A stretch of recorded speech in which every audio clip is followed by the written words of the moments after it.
This evening, I'm at the home of Dr. Arthelda Busch Williams, our national historian for the National Association of Colored Women's Club.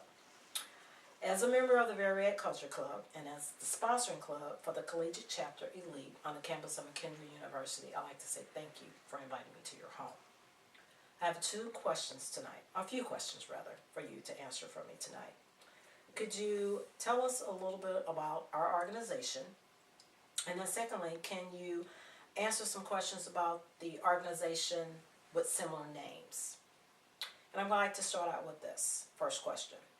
Are the NACWC and NCNW connected in any way, and if so, how?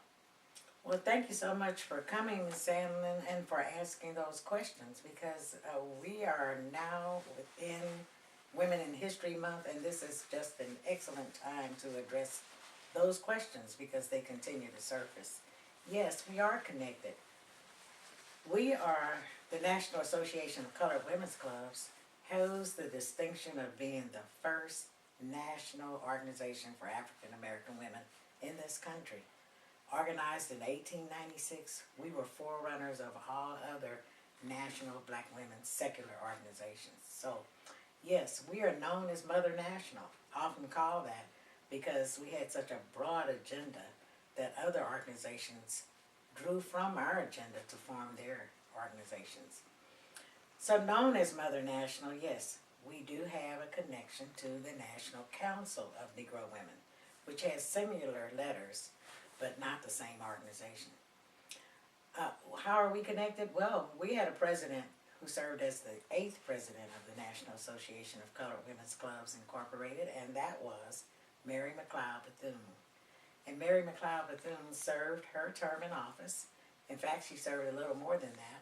But after her term in office, she was so excited and I guess inspired by what had happened during her administration that she wanted to continue that, and that was to work politically and make sure that she continued to work with the presidents, with Congress and so on to get funding for projects and whatnot. So her focus then was political. And so we came to be connected in that she started the National Council of Negro Women in 1935. But as our organization coming into existence in 1896, we're often referred to as Mother National. So we could kind of look at the National Council of Negro Women, formed by Mary McLeod Bethune, as our daughter organization, because she went on to found the National Council after serving in our organization and took many of our traditions along with her.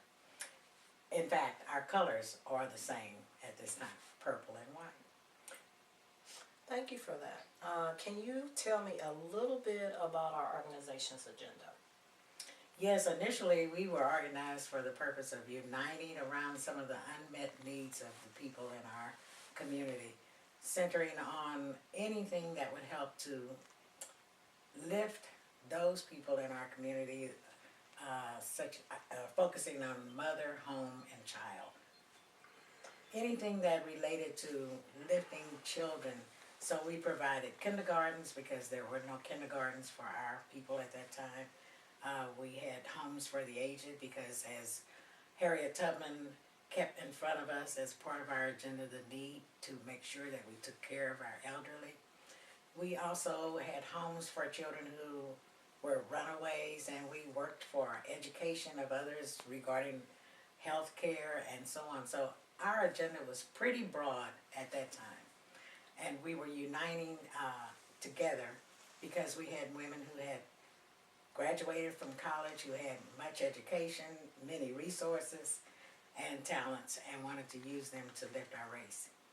And so our agendas are similar because they have now, in 2019, evolved to be pretty much the same. We're looking at the same challenges. We're looking to make an impact in the community by working together. Well, one last question. Did the NACWC die out and become the NCNW? No.